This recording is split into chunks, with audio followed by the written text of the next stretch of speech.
Happy afternoon. It is Thursday, August 18th, 2022, and it is 12 p.m. noon. Happy afternoon. Hopefully you're spending your lunch with me. We try to make this fun and entertaining as possible, but we are going to go through some numbers. So that's never fun or exciting. That's kind of boring, but at least it's going to tell a story, right? Where are we with the market? Are we headed into a crash? Are we into nirvana? What's going on? We don't know yet. We really don't know. And that's the truth. You could stop watching right now, but I want to get into the minutia, right? Before I get into the numbers, I want to talk to you a little bit about a story. And I'm sure you saw this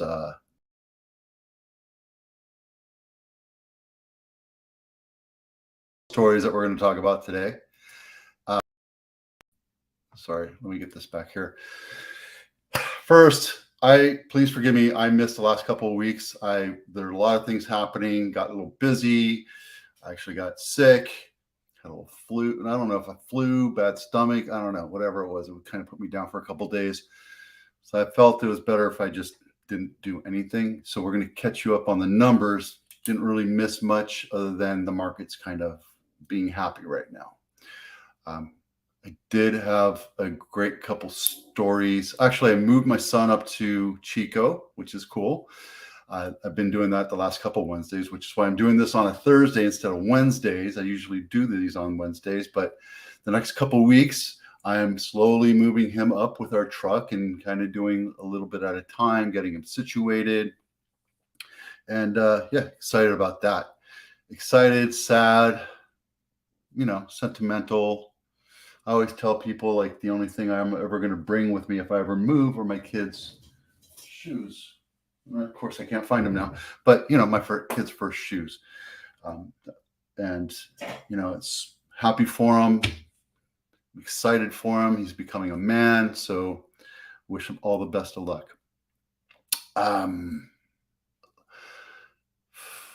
Last week, I was going to show a house up in Holiday Estates in Morgan Hill, and the listing agent goes, "Hey, I need you to call me right now." I'm like, okay. So I called him up and we had this 20-minute conversation. He's like, how well do you know your clients? I'm like, well, I've known them for 10, 12, 15 years. Why? I sold them their last house. They're looking to move. Why? Why? He goes, well, because I had squatters in this listing, in this house up in Holiday Estates, $1.5 million house. And I'm like, what? Are you kidding me? What? He goes, yeah, some newbie agent, didn't know what he was doing, didn't know how to qualify a buyer, didn't know who these buyers were. They called them off of like a Zillow lead or something like that. And a Zillow lead is this, right? We pay hundreds of dollars. I don't do that. But some of the newer agents that are desperate for business, they'll pay Zillow a lot of money for these leads. And what Zillow does is they get a lead. If you go, I want to see this house, click on their little button. Well, it goes to 4, 5, 6 agents. I don't know how many. It could be 2. I don't know. But it goes to these agents, and they're supposed to call and follow up and say, hey, I'm Vito. Do you want to see this house? This and that, right? Well, this guy didn't qualify him. This agent, I don't know if it was a guy or girl. I don't know. Didn't qualify him. Didn't know who they were. Didn't know from Adam. Yep, sure, no problem. We'll meet you at this listing. No problem. Didn't get any information about who they were. Didn't get a loan approval. Didn't get proof of funds. Don't know anything about these. And here's the thing too, right? And I say this mostly for women, but it happens to guys too. There's creeps out there that will murder agents because they're just weird, right? So if you're an agent and you're watching this and you're going to be like, I just show houses, no problem. You better know who you're showing houses to, because these guys, not every one of them, obviously, but there's, 1 out of 100,000 that are just weird, and they're going to do something weird like this guy right here. So what happened was they go to the house, agent lets them in, they're perusing. Again, the agent doesn't know these clients from Adam, and they're going, hey, this is great, this is this, and one of them pulls back and they open or unlock a window or a door. I don't know what they did, but something like that. And this house is vacant, right? It was staged, vacant. The seller's moved out of town. And they're like, yep, this is it. This is where we're going to squat. So, 2 clients in, 1 agent, one's working with this one, the other one takes off. And there's nothing you can really do, right? Because you're working with 2 people, except for the fact you should know who these people are. You should know who they are. If you're going to take somebody into another person's house, you need to know who they are. So shame on the agent, shame on these people. Well, they opened or unlocked a door or a window, and after the showing was done, they came back and they moved in. They moved in. They moved in. And good thing this agent, he's been around a long time. He's a really good agent. He looks on up onto the property every couple of days to make sure it's not burned down or any flooding and apparently squatters. But yeah, he goes, hey, what are you doing there? And this guy's walking out of the garage, opening up the garage door like he's like, hey, happy sunshine. I have my baby in my hand. I'm going to go golf or whatever. He goes, yeah, I just bought the house. And he goes, I'm the listing agent. No, you didn't. He goes, yes, I did. Here's the paperwork. And he had some kind of forged documents, what have you. Complete freaking nightmare, right? Complete freaking nightmare. So the guy's like, you know what? You don't belong here. You need to get out. I'm calling the cops right now. So he raced down, went to Morgan Hill Police, got them up there, started talking to the client saying, hey, I need proof that you own this house and that you did not transfer property to anybody and this and that. So, well, one thing led to another. They found out that these guys were fraudulently misrepresenting themselves as to being the new owners, and the cops kicked them out. There's a lot of things that you need to do to be able to prevent people from moving into your house if it's vacant. And there's things that we do that are in place to make sure that your house, the house that we're selling for you is protected, and that we're protecting you. And because of this story, now I'm actually going to go buy like an Arlo, and I'm going to show you what an Arlo is, but it's basically, where is it? It's this little camera. I'm going to place 2 or 3 of these on your listing, on your home if it's vacant or if it's staged from now on. It's just, to me, the cost of this far outweighs, the possibility of what's going on. And I'll let you monitor it, and you can say, hey, there's somebody in my house, let's call the cops, what have you. But at least we'll be alerted to something that's going on. And, if it's a scheduled showing, right? And I always make sure that my buyer's agents make an appointment with me and let you know as a seller that, hey, there's somebody coming in. We'll know exactly who it is. But if there's somebody that's moving in at 10 o'clock, 12, 2 o'clock in the morning, you'll know that there's something nefarious going on. So that's one way to do it. I wrote up a bunch of different things here. Yeah, make sure that we know who they are. And agents, if you're watching this, please make sure you know who you're showing a house to. It's imperative that you don't waste people's time, right? That you don't put people into jeopardy, that you don't put other people's property into jeopardy. You're paid a lot of money to be professional. Please do it. Please do the right thing. And I have this done all the time to me. Like, I have listings and people call me, I want to see the house right now. I'm like, nope, I don't know who you are. No. But I'm in front of the house. I don't care. I don't know who you are. What if you want to put a bullet up against my head? And, I don't do that. And I want to get 4 to 6 calls every time I have a new listing. I want to see the house. I want to see the house. Go see a realtor. Go talk to your agent. I don't have an agent. Great. Let me put you in touch with one. But before I do that, I need proof of funds, loan approval, and I need your lender's phone number. I need to know who you are, and I need to know where you live. Oh, you don't need any of that.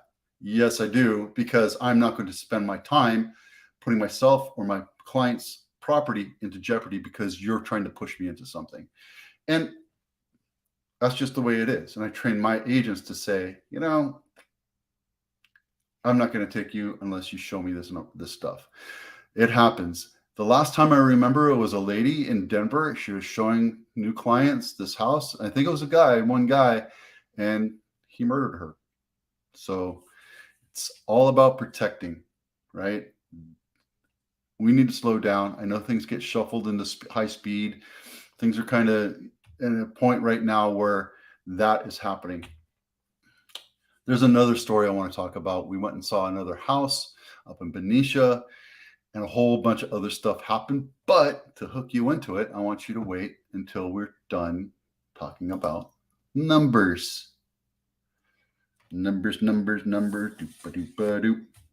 How's the market doing? We want to know. Well, over the last, so every time you see something in red, it's actually good news for buyers because the market's going up. Good news for sellers because the market's going up. The market's kind of ticking up just a little bit. We've gone 2 weeks in a row. Last week when I missed it, and the week before. Last week it went down by 1, but it actually went down by a lot this last week. Not a whole bunch, not anything newsworthy, but business started picking up again, which is good. We have more houses on the 90-day plus days on market. Again, this is multiple counties, so it's not just San Jose. Remember, this one is residential single-family homes, not PUDs, townhouses, condos, anything less than $2 million, 3+ bedrooms. This number is just multiple counties, I think 7 or 8 different counties, right? And then REOs went down a bit too, so that really should be red. All right. So yesterday we reported less homes for sale in San Jose. Again, that's this number right here, right? That's this search right here. $2 million or less, 3+ bedrooms, the standard San Jose house. Numbers went down, obviously. The list to sales price ratio is just under 100%. And this is new. Everything in green is new. So this is all looking back a year, same time frame, 1 week. Numbers are based on 1 week, but these are last year. Last year, we're seeing an average of almost 9% over list price on average, right? This year we're at 99, so we're down quite a bit.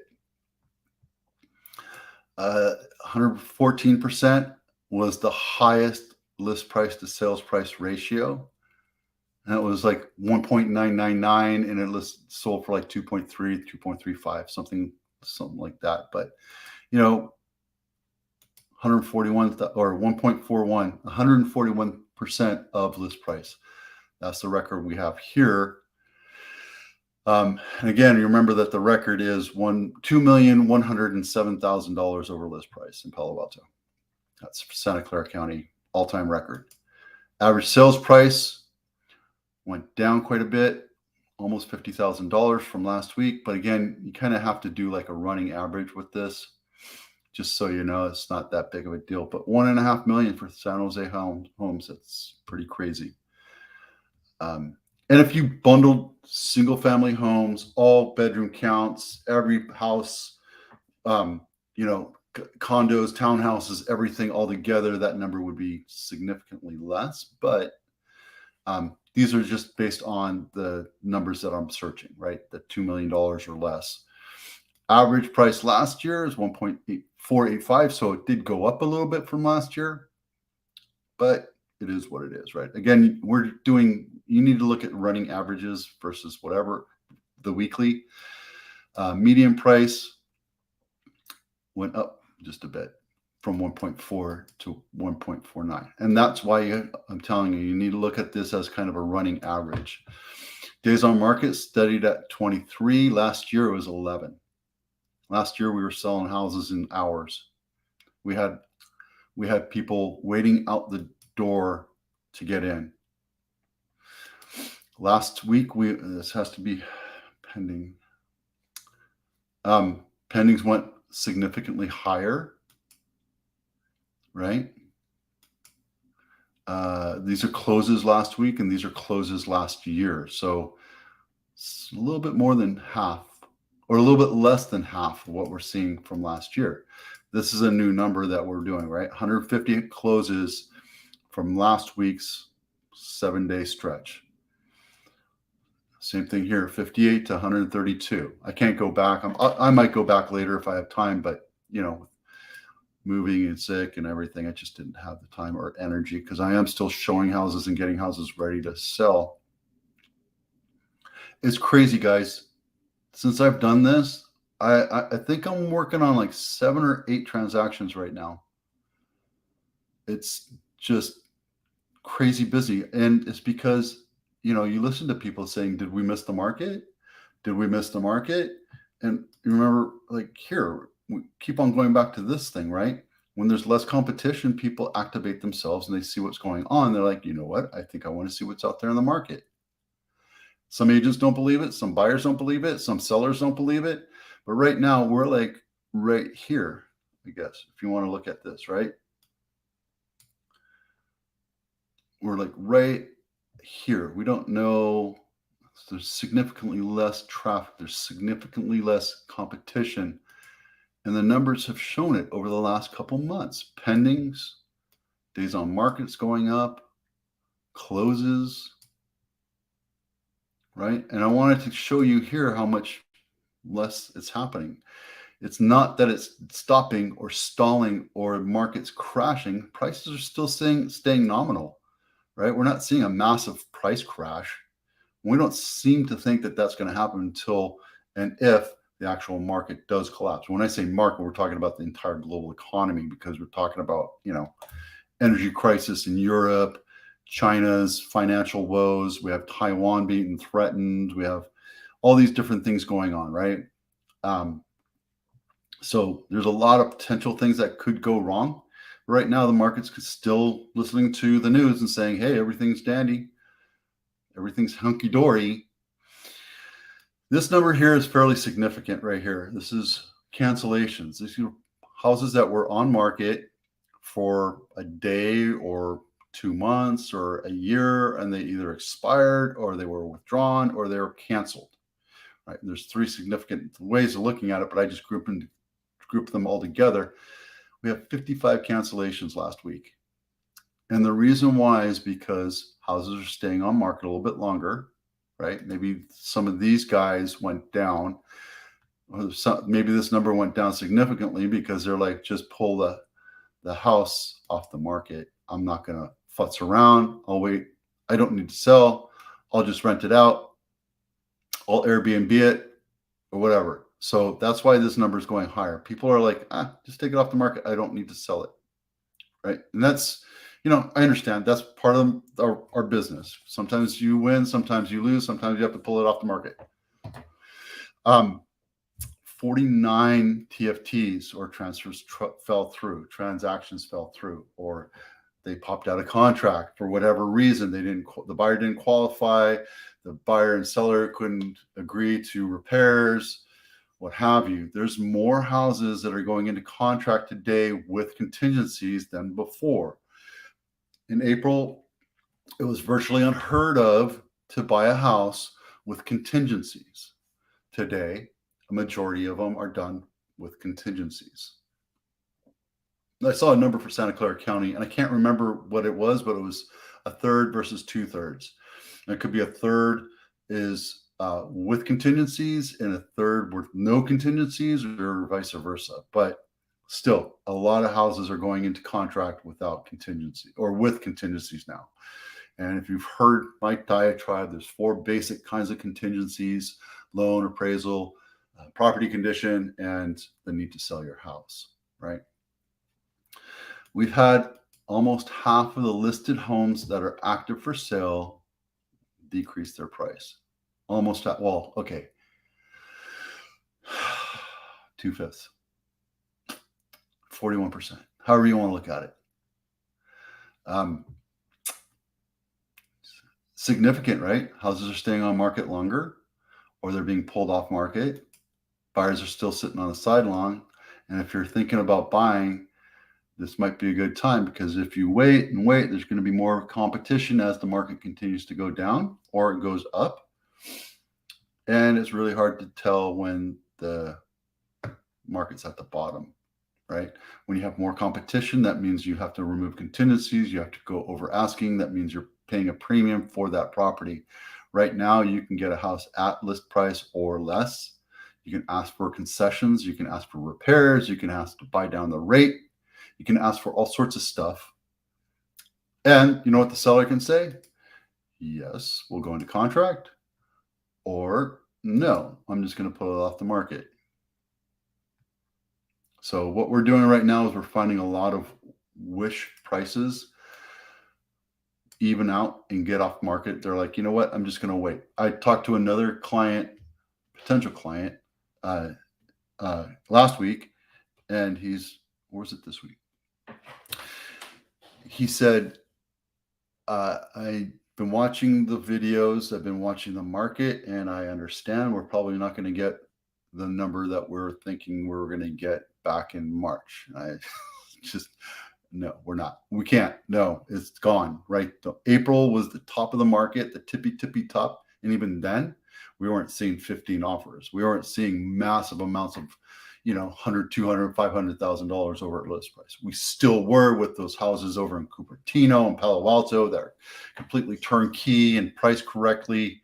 You're absolutely going to still see those, right? That's where you're going to see these ones going up 26% over list price. You're still going to see those, but you're also going to see major detriment ones, right? Ones that go, oh, hell, I'm just going to sell it. I'm done. I just need to sell this thing. I need to sell it. These are need to sells. These guys are want to sells. If you want to sell, you're not going to get the price right now. All right. Let's look at the U.S. numbers, right? Tampa's growing. Cape Coral shrank for the first time in I don't know how long. So good for Cape Coral. Still think that there's way too many homes for sale per square foot. I do see a growing number of foreclosures growing in Florida, which is good for investors.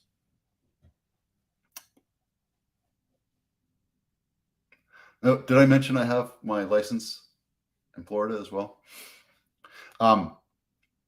Austin's continuing to grow a little bit. We're going to see some severe things happening if the market flattens out or goes down. Atlanta, Atlanta is an anomaly. It's crazy that a big, huge city like that has so very little homes for sale, and it's only growing very, very slightly. So good for Atlanta. Good for them. We just did see, that's why I was late. I was like, oh, I think it's out.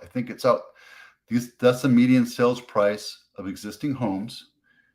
You're going to actually watch me place it across the United States. The median sales price of existing homes for July just reported, I think on the 15th or 16th, 403,000. And what was that number before?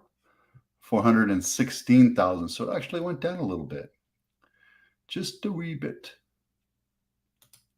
Right here. So now I can report that. 403,000. And that's actually less than it was back in July.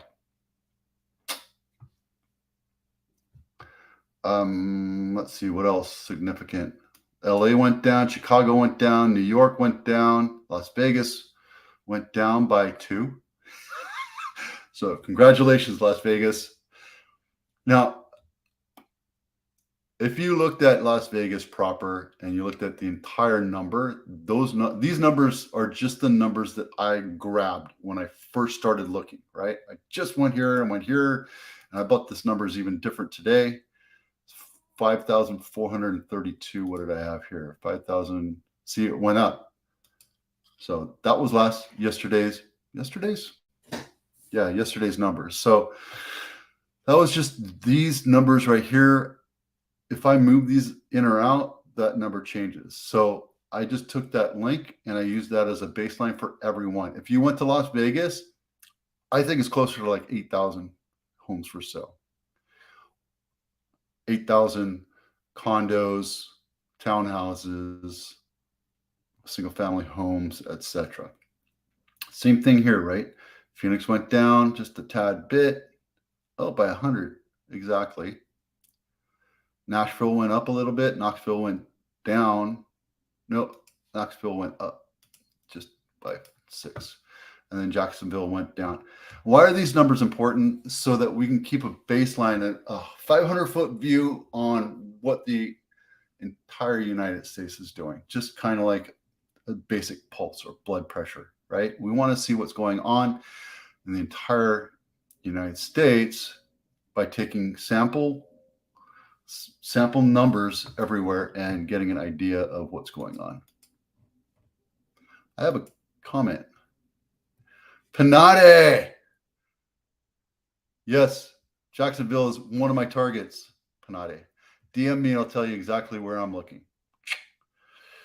Eric Panade is a Marine that I served with. An amazing dude, funny as hell dude. And he was an assault man. He shot bazookas and he blew up bunkers. So there you go. Panade. Good man. All right. So now you have an idea of what's going on with the market. Is it going up? Is it going down? No crystal ball, but I'm just showing you what's going on. I think for right now, we missed the boat for buyers, but I've been telling you that if it's something that you have to do and you have to buy a house, that was the time to buy it.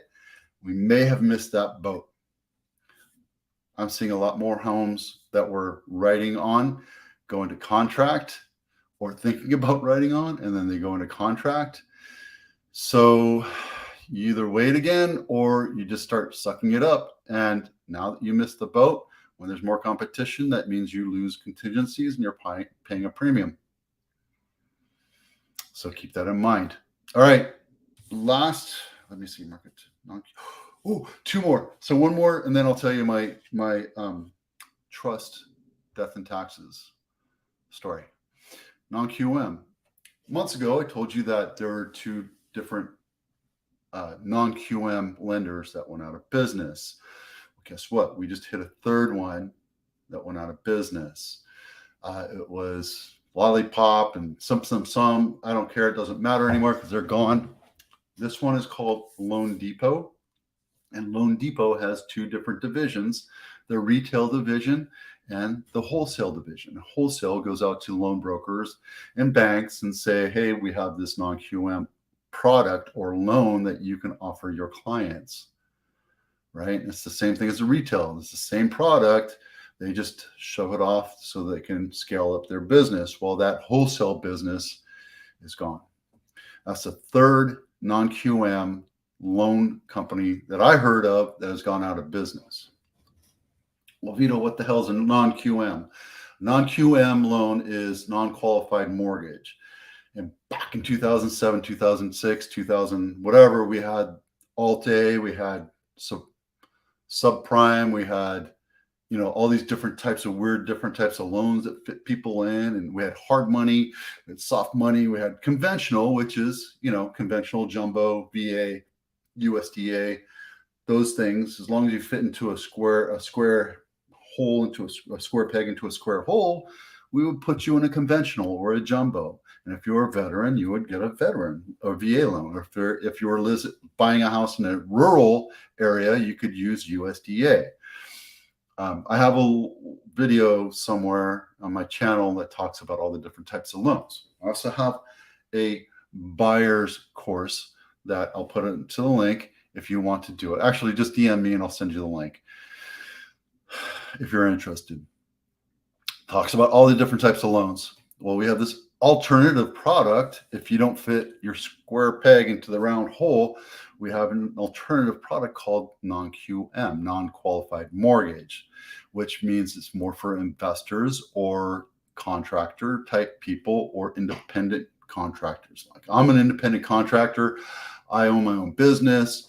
I'm an investor. So I kind of fit in that thing, in all those three things. And what it does is it doesn't take a look at your income or a lot of different parts of a standard loan. And it looks at the income of the potential property and a lot of other things. And yes, you're going to pay a little bit more for it. You might have to put a little bit more down. It's not as great of a product, but it's more lenient of a product.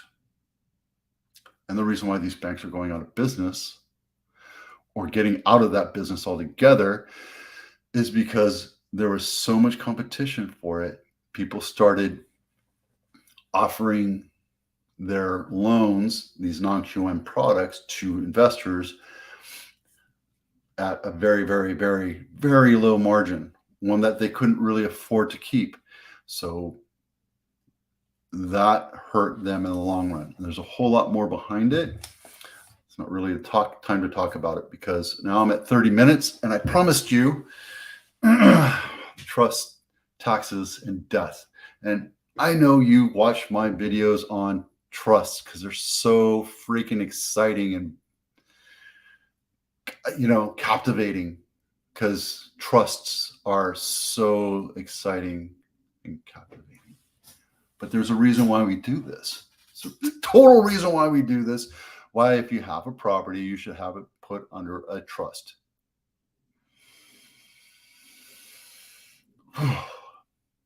I'm working with a client, helping her buy her second house. She's moving out of San Jose up to Vacaville area. And we were looking at some houses all over. Spent the day up there. It was awesome. Good catching up with her. She's a great lady. She's an independent contractor, and she probably is going to use a non-QM. She has her own business. That's not the whole point of this. The whole point is we found a house for her, and she fell in love with it. She fell in love with the whole idea of it. Problem is that there's a whole line of stories here. Going back into squatting and tenants, right? The seller was a really nice man, and he needed to get out from underneath this house. And the house that he owned, this house for many, many years, you walked into it, it was a massive wall of smoke, kind of smelled funky. He wasn't in the best of health, and he had tenants who were abusing him for the last 2 years, not paying any rent. So he was just in a really bad situation. Really nice man. He had his demons, all that stuff. I understand. Loved his animals. He had 2 dogs. And my client loved the house, right? The property was really close to the water. It was location, right? That's what they always tell you. This was the house for perfect everything. So going out, we're hanging out, and I write the offer. My client writes a letter. I go, we're not supposed to do the letter anymore. She goes, I don't care. We still need to present the letter. She sent the letter and talked about how she loved the property and how she wants to help this guy. He was broke, right? He wanted to get like an RV or something and just like travel the world and just take the money and go. Who wouldn't, right? So we write the offer, we present the offer to the agent, and the agent is an amazing person. She's such an amazing person, and excited to work with us. Everything looked really great, and she started trying to contact the seller, and he passed away. And he was estranged from his family. His wife died last year. His 2 tenants, one of them had a stroke and was in a hospital bed and couldn't talk, and she was in one room. The other tenant, coward, I'll call him coward. Yeah, Howard the cowardly coward. He hid in the bathroom. He wouldn't talk to us. He wouldn't allow us to go in and look at the bathroom. Just a bad situation altogether. Well, the seller passed away. He had 2 dogs. My buyer, crying, just felt so bad. I felt bad. I'm still kind of in shock. The listing agent finding the seller's sons or daughters, next of kin, trying to figure out what's going on. He didn't have a trust. He didn't have anything. He didn't have any kind of detail of how to handle his estate. And luckily, the agent knew a police officer, and the officer went through and he saw one of the tenants doing some illegal activity or something, and saw the poor lady sitting there in a hospital bed. So this is not a healthy place for these people. They need to be removed right now. We need to get them out of this situation, this and this. But right now we have an estate, which isn't really an estate. It's just a smaller house. I don't even think it's 1,000 square feet. It's in really bad shape. Pretty much needs to be burned down. But because of the laws and how they're protected, it's not in a trust. There's no will. There's no anything. It has to go into something called probate, which is now it has to go set up, and we have to figure out how to remove the property, remove the tenants, and somehow still purchase the property. And when it goes through probate, it has to go through a whole legal process in front of a judge and all this other stuff. It's total pain. And that's why you need to have a trust. And I have, 20 different videos on my channel on trusts and why you should do it. And guys, if I can tell you one last thing, stop what you're doing right now and call a family trust lawyer, somebody that deals with it. I have two. If you want, I'll give you both their numbers. I can't be partial, right? So you have to make that decision. But get a trust. If you own a house, put your house in a trust, and not for you, but for your next of kin, your heirs, your whoever, right? Your children, people that are going to take over your children if you ever pass away. God forbid. I don't wish that on anybody, but have that in place so that there's clear instructions on how to handle you, the body, and the trust, your estate, your personal property, any money, all that stuff. I'm going through that with another client right now where there's siblings fighting over who has control. And they're asking me what my opinion is. And my opinion is I don't have an opinion. You need to go to the lawyer who wrote up the trust to give you instructions on how to dispose of the property or the estate. And that's why a trust is important, because it gives somebody the written document on, it's kind of like a will, but it's a little bit more powerful. And there's a whole lot of reasons why you should watch those videos. It gives them more power to understand what your dying wishes were. And that's why trusts are so exciting and captivating. Two things that are for sure in life are death and taxes, right? And the only way to handle that is with a trust. And watch those videos. I've been talking for 38 minutes. I got through 4 things.